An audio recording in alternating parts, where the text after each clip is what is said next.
บายดีทักทายสบายดีพี่น้องสบายดี FC ที่ติดตามเบิร์ดสกูสุกคนเมื่อนี้เป็นมือสุดท้ายแล้วพี่น้องงานบุญกฐินเป็นมือตักบาตรแล้วก็เป็นมือถวายผ้ากฐินแล้วก็ถวายยอดเงินกฐินก็เป็นมือที่ว่าเฮาสิได้สรุปยอดรวมกฐินให้พี่น้องได้เบิ่งได้รับทราบนำกันพี่น้องว่าบุญกฐินบ้านเฮาปีนี้ในยอดกฐินน้อยหลายส่ำใดพี่น้องมีอัน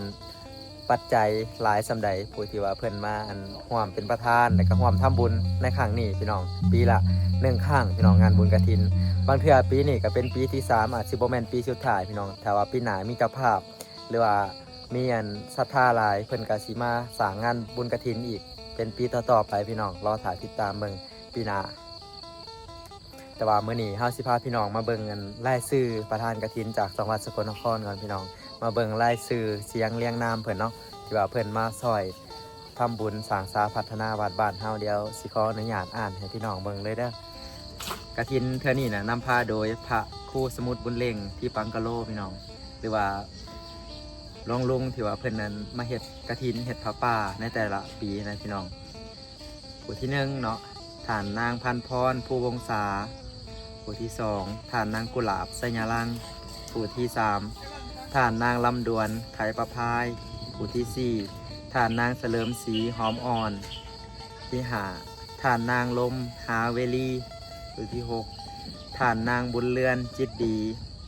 ผู้ที่7ฐานกล้วยบุญญาฤทธิ์คนขับรถพี่น้องเอ้ยฐานกล้วยบุญญาฤทธิ์พ่อกล้วยเนาะเป็นผู้ขับรถพาลุงมาทุกๆปีผู้ที่8ฐานแขวงอ่อนจงไก่ผู้ที่9ฐานนางเรนูขันบรรจงผู้ที่10นางสุริวิภาบานโคดคุณกับเถ่าปิญญวัตรปิไซคำอันนี้ก็คือเป็นรายสื่อเสียงเฮียงน้ำเนาะประธานกฐินในเทื่อนี้พี่น้องจากได้กาสาธุอนุโมทนาบุญนำขอให้ผู้ที่ว่าเป็นประธานห้องประธานหรือว่าผู้ที่ว่ามาร่วมทำบุญกฐินในเทื่อนี้ขอให้พี่น้องจงสมความมุ่งมา่ปรารถนาเบิดทุกอย่างทุกประการพี่น้องสุขภาพแข็งแรงความเจ็บอย่าให้ได้ความไข้อย่าให้มีพี่น้องถูกเดี๋ยวเราไปเบิ่งบรรยากาศที่วัดพี่น้องเพิ่นกำลังนะตักบาตรจะมีการถวายยอดกฐินพี่น้องแล้วก็นับรวมยอดกฐินพร้อมเนาะว่า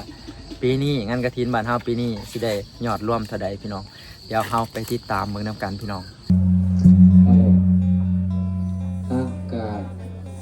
ถือว่า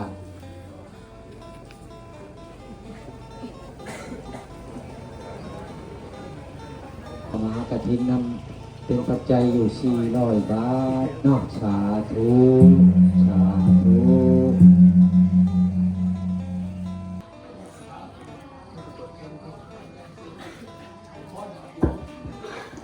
มนต์พ่อแม่ครูบาอาจารย์ชั้นปัตตหารกันนะว่าอะไรจะทาน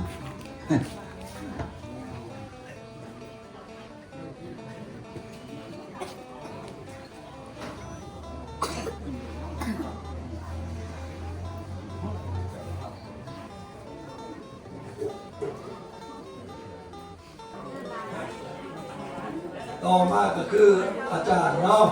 อาจารย์ตีกับเพิ่นก็มาต่อยอดอีก100,000 กีบสาธุพังวัน100,000ก็คือสิหลายเนาะเนาะเพราะว่าเป็นเพิ่นก็มาต่อยอดก็50,000 กีบสาธุแล้วธนาคารทุกคนนะต่อมาก็ท่านพบเนาะหรือว่าท่านจอยพอดเพิ่นก็มาต่อยอดอีก100 บาท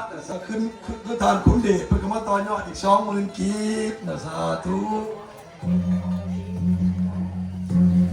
เพิ่นก็มาต่อยอดอีก100 บาทสาธุกีบสาธุต่อมากับทานชินวนต่อตายเนาะ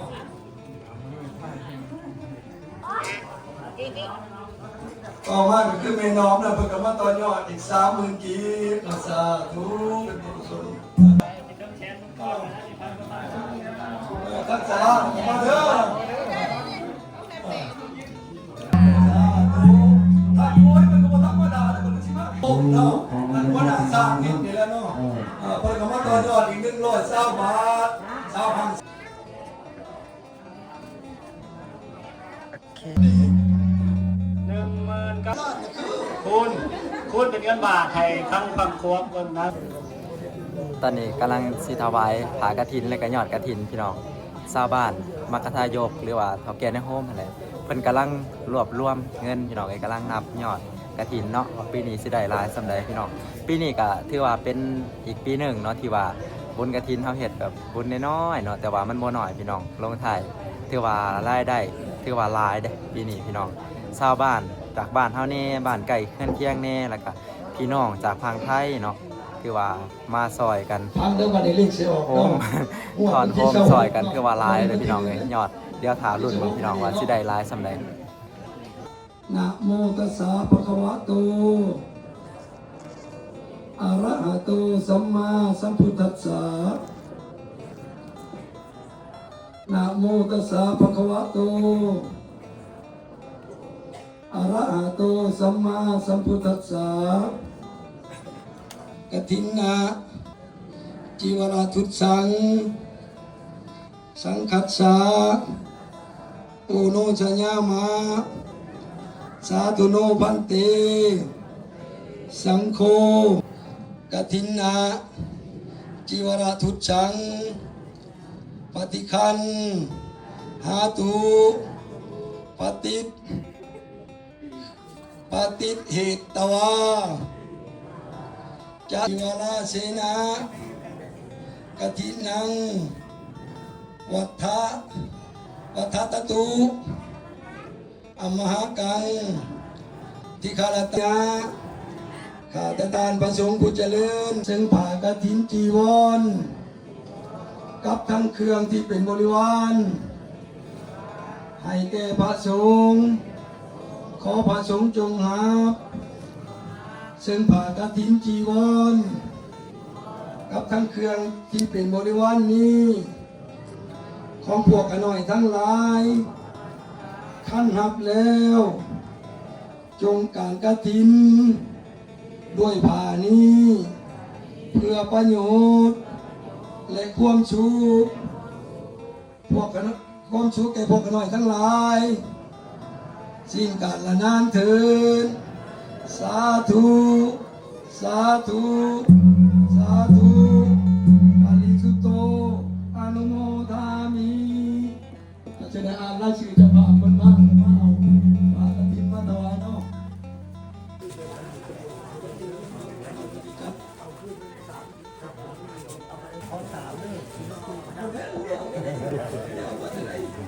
ปากกฐิน เทียนผากฐินพี่น้องใช่ครับครูบาอันนี้คืออันเป็นที่มาของเข้ามาบุญกฐินเลยพี่น้องก็คือพิธีการเอาผากฐินเนาะหรือว่าเทียนผากฐินถวายผากฐินให้กับพระสงฆ์เนาะอันนี้คือที่มาของงานบุญกฐินนะพี่น้อง โอระหะโตสัมมาสัมพุทธัสสะภากฐินนาทานกับทางผ่านมิตรสหายจากสกลนครอามีปาสาทาสัทธาเรียนไถอเนกาจึงได้พร้อมกันนำมาถวายแด่พระภิกษุสงฆ์ซึ่งอยู่จำพรรษาการเดินสาธุ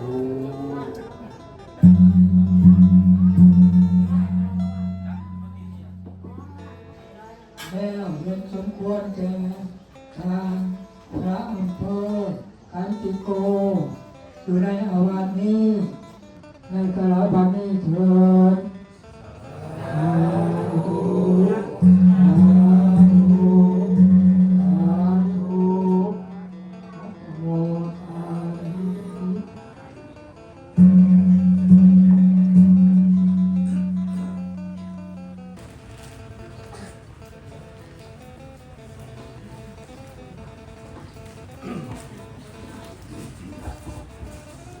ขอความสงบเด้อห้าม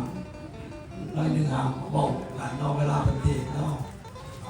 นะโมตัสสะภะคะวะโตอะระหะโตสัมมาสัมพุทธัสสะนะโมตัสสะภะคะวะโตอะระหะโตสัมมาสัมพุทธัสสะนะโมตัสสะภะคะวะโตอะระหะโตสัมมาสัมพุทธัสสะกัดอันสลีอันนาทิวรังอัญญาจาตะสันติตะสัตตะปราสักกสติกาเทเสตุธรรมัง อนุกัมปิมังปัสสัง ส่วนอย่างอื่นก็ถือว่าเป็นบริวารของกฐินนะที่ประกอบเข้ามาถ้า คำว่ากฐินเนี่ยมันพระเนาะสวัสดิ์สิ่งอื่นก็ปัจจัยเงินคำ ก เนี่ย ฐินได้ เป็นเครื่องบริวาร ดังนั้นเมื่อก่อนนะสมัยพุทธกาลทำอิฐก็ถือว่าพุทธเจ้าก็ยังบ่ได้อนุญาตให้ภิกขุหับจีวรจากพวกตุญาติโยมหรือว่ากหบดีจีวรก็ต้องได้แสวงหาผ้าที่บุคคลถิ่มแล้วนะผ้าถิ่มแล้วตามสถานที่ต่างๆโดยเฉพาะก็อาศัยอยู่นำปราสาทการสิใส่เองครับบ่เหมาะสมนะเป็นผ้าดีก็มีแต่คิดเห็นว่าโอ้การถวายพุทธเจ้าคือสิเหมาะสมหรือว่าให้แก่พระเจ้าพิมพิสารแต่ว่าเฮากันสิใส่เองบ่เหมาะสมเพียงมือเดียววันเดียวผ่าเกิดขึ้นภิกขุสงฆ์หลายร้อยหลายพันดังนั้นมาตกมาถึงพวกเฮานี่อาจจะได้มีเหตุงานกฐินบ่หรือว่าผ้าป่าซึ่งญาติโยมเป็นผู้ถวายผ้าให้แก่ภิกขุสงฆ์ได้นะให้ทานเนาะการให้ผ้าพุทธเจ้าว่าชื่อว่าให้วันนะปกปิดทางกายมันผิดเป็นทิฏฐานแห่งความละอายมีประโยชน์หลายอันนี้จังว่าหาจังใดเหตุใดทำอันนี้สมของผู้ให้ทานพุทธเจ้ามีอยู่5ประการ อิจิตังปฏิตังตุมหังคิปะเมวะสมิสสตุสัพเพปุเรนตุสังกปาจันเตกายโยโกภวะอภิวาทนาสิลิสเนจังปัจจายโนจัตตารโอธรรมาวัฏันติอายุวันโนสุขังกาลังอายัญจะโกตกินาดินาติติตาติการตังอิตายาสัทธานาโสอุปกาปติโสยติธัมโมจายังเปตานาภูชาจักตาอุลาราภาลัญจาภิกขุนามานุปตินังปุญญังปัจจุตังอนาปกันติบุญเล็งคือว่า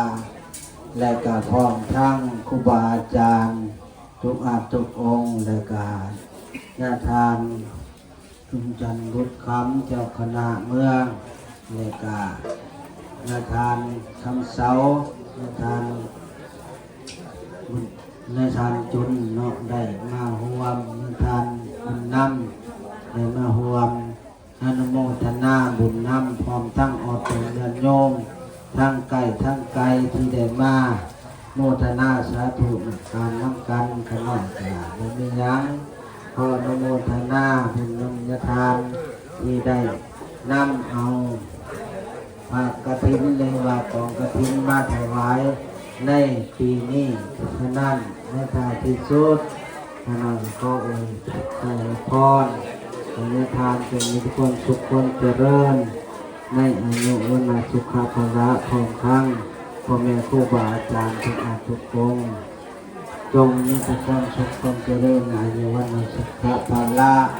จงทุกท่านทุกคนเถิดเจริญพรเอาพอขอมาเอาอันนี้เด้อ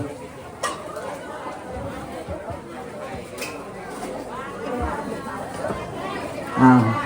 ใจมันเริ่มพอใจฮะเนี่ยเอาอันนึงเอาอันนึงเขาเนี่ยเป็นเค้นมาอยู่เด้งเนี่ยเอาใจนึงรับการนั้นคือเค้นพ่อแม่ครูบาอาจารย์เด้ อืมแต่หนึ่ง หลังจากทำบุญแล้วพี่น้องมากินข้าวสามัคคีอยู่วัดน้ำกันข้าข้าวสามัคคีกินหลายคนเอื้อนกินข้าวแน่เดินกินข้าวอยู่วัดบ้านอุดมไซเด้อมาจะได้สลาดกินข้าวจะได้สลาด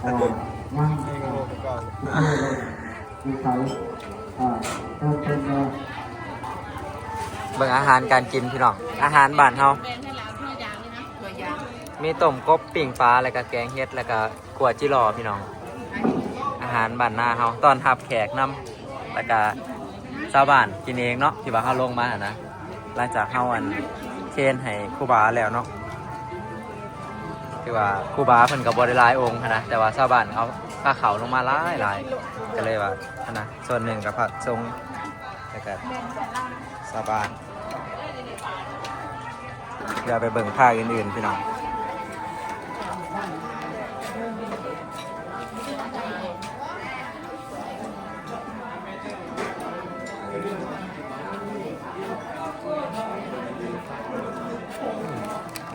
ได้ยังกินข้าวกล้วย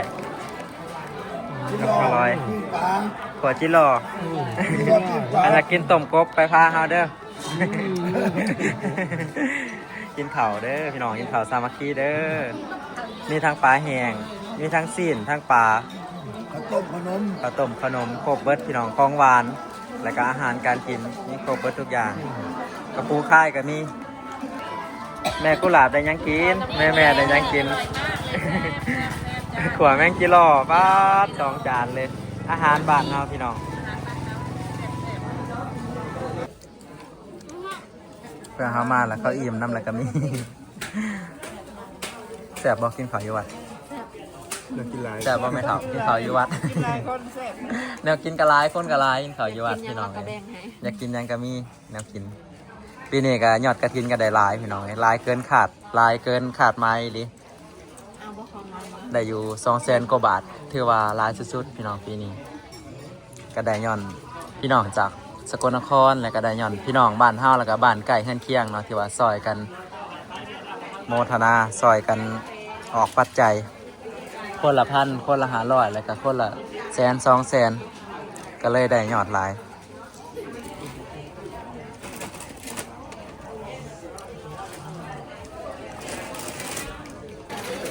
กินข้าวอิ่มแล้วพี่น้องบัดนี้ก็แสดงแยกย้ายเมื่อไผเมื่อมันพี่น้องเป็นอันเสร็จสิ้นเป็นอันสำเร็จงานบุญกฐินปีนี้พี่น้องยอดเงินก็ได้หลายพี่น้องมาต่อ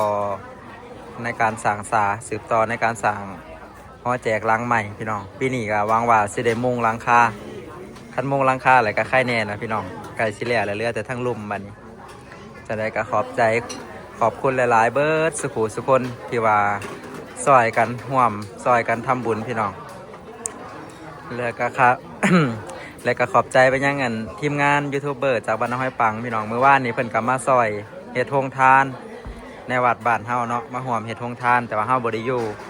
เฮาไปรับเอาลุงกับเจ้าภาพกฐินเพิ่นพี่น้องก็เลยมาบ่ทันเพิ่นเมื่อก่อนจะได้ก็อนุโมทนาบุญน้ำเพิ่น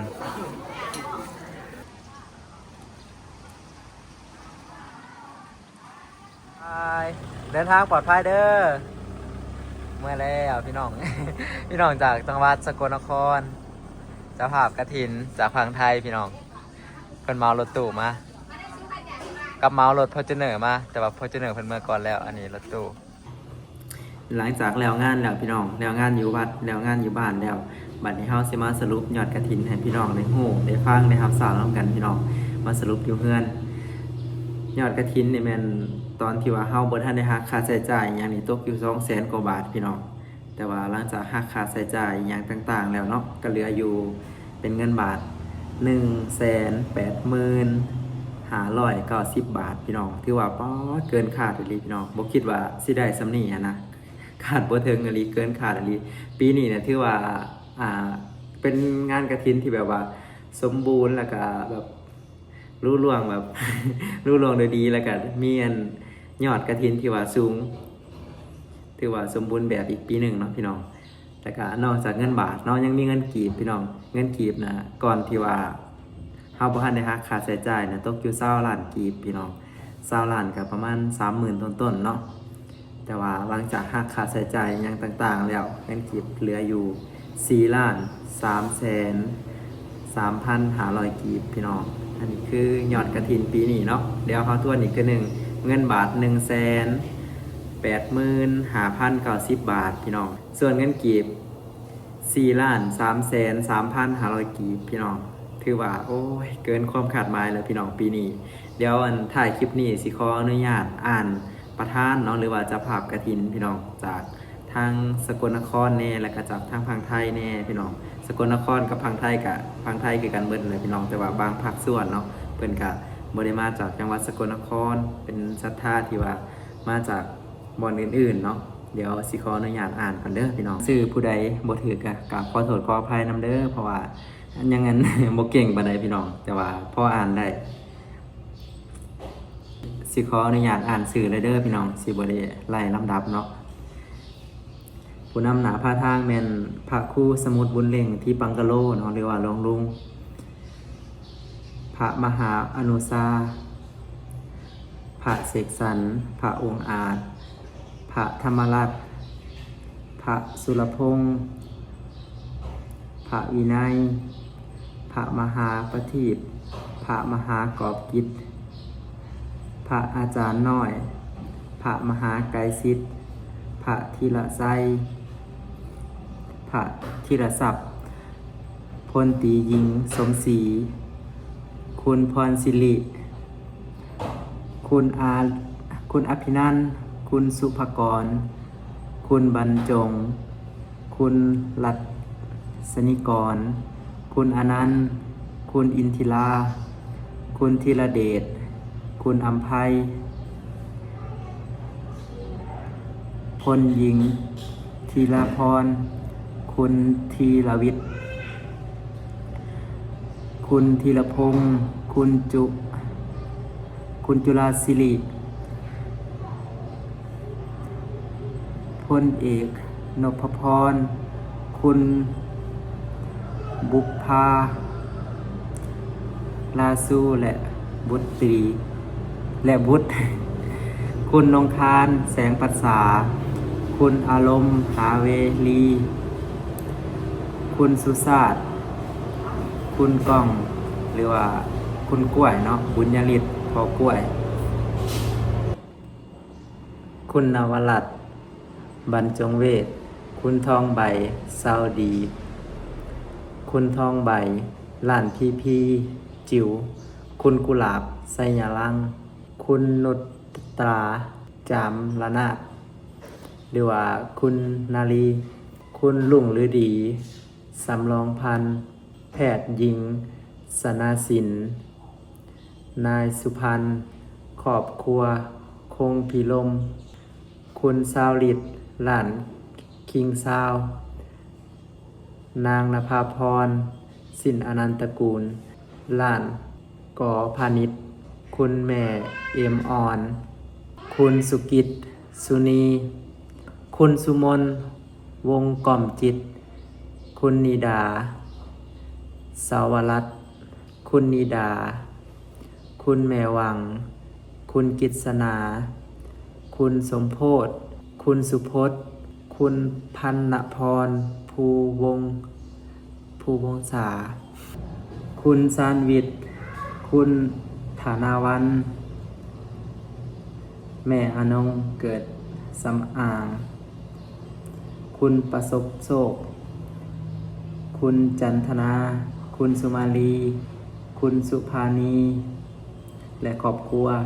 คุณอัมพรมนคุณสนมนคุณอนุพรคุณประวัติคุณอนุสิทธิ์คุณเฉลิมศรีคุณสนภาคุณวิเชียนคุณวรรณภาคุณเปรมจิตคุณเติมใจคุณนฤมลคุณสุพันธ์คุณธิวาพรคุณเดชสาพลคุณพิไสคุณอุเทียน คุณพงษ์สวรรค์ คุณแขวงอ่อนจงไกล คุณอุทัย คุณลัษณี คุณอัด คุณอัศรา คุณอุบลรัตน์ คุณจำรัด หลานตะนาวแก๊ส คุณลำดวน คุณสมพร้อม นายไพโรจน์ คุณถนอม คุณจรินทร์ นายประจักษ์ ครอบครัวสโลกคงทาวร คุณเศรษฐา คุณพิมพ์สิริ คุณกันตะพงศ์คุณประยูน คุณสลิน พร้อมครอบครัว คุณจิตรลดา คุณเอื้อ คุณอังคณา คุณสุยานี คุณนัท คุณแววมายุลา อันนี้มันรายสื่อประธานและก็คณะกรรมการกฐินเนาะพี่น้องมาจากทางไทยบ่ว่าสิเป็นมาจากจังหวัดสกลนครแน่แล้วก็มาจากจังหวัดอื่นๆเนาะพี่น้องจังใดก็สาธุขออนุโมทนาบุญนำพี่น้องเบิดสุขุสุคนเนาะที่ว่าร่วมทำบุญในมื้อนี้เนาะขอให้พี่น้องสมความมุ่งมั่นปรารถนาขอให้พี่น้องอยู่ดีมีแรงสุขภาพแข็งแรงความเจ็บอย่าให้ได้ความไข้อย่าให้มีเด้อพี่น้องสาธุขอให้พี่น้องที่ว่ามาเบิ่งคลิปนี้เนาะให้ได้บุญคือกันเด้อพี่น้องขอให้พี่น้องได้บุญได้กุศลหลายๆพี่น้องสำหรับคลิปวิดีโอนี้ก็สิขอฝากไว้สำนี้พี่น้องขอบใจหลายๆแล้วก็ขอบคุณหลายๆเด้อสำหรับผู้ที่มาร่วมทำบุญเนาะแล้วก็ผู้ที่เบิ่งคลิปวิดีโอเนาะที่ว่าซอยในการกดไลค์แล้วก็ซอยในการเบิ่งคลิปวิดีโอให้วิดีโอเฮานี่มันมียอดเบิ่งหลายเนาะพี่น้องขอบใจหลายๆสำหรับคลิปวิดีโอนี้ก็สิปิดไว้สำนี้เด้อพี่น้องพอกันวิดีโอหน้าพี่น้องสำหรับมื้อนี้สิขอกล่าวคำว่าสบายดี